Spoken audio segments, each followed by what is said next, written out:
Hello friends, நம்மளுடைய product நம்மளுடைய finishing தான் நம்ம ப்ராடக்ட்டுக்கு ரொம்ப முக்கியமான விஷயம்.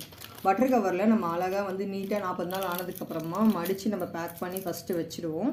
அதுக்கப்புறமா கஸ்டமர்ஸ் கேட்கும்போது அதுக்கு மேலே திருப்பி நம்ம ஒயிட் ஷீட் போட்டு நம்ம லேபிள்லாம் பிரிண்ட் பண்ணி அதுக்கப்புறம் நம்ம கொடுப்போம் ஃப்ரெஷ்ஷாக. ஏன் அப்படின்னு பார்த்தீங்கன்னா, நம்மக்கிட்ட 15 விதமான வெரைட்டி சோப்ஸ் இருக்குது. ஸோ அப்படி இருக்கும்போது நம்ம தனித்தனியாக அதெல்லாம் அசம்பிள் பண்ணி வச்சா தான் கேட்கும்போது கரெக்டாக கொடுக்க முடியும். இப்போ நீங்கள் இந்த சோப்பை பார்த்தீங்களா, அந்த நலுங்கு மாவு சோப் எடுத்து கொஞ்சம் காட்டுங்களேன். இந்த நலுங்கு மாவு சோப் பார்த்தீங்கன்னா, கடையில் இருக்க சோப் பார்த்தீங்கன்னா எல்லா சைடுமே ஒரே மாதிரி இருக்கும். ஆனால் இங்கே பார்த்தீங்களா, ஒரு பக்கம் பவுடராக இருக்குது, ஒரு பக்கம் கலர் வேரியேஷனாக இருக்குது. இதில் தான் இந்த காஸ்டிக்ஸோட எவாப்ரேட் ஆகி நல்லா ஃபினிஷிங் இதுவாக இருக்கும்.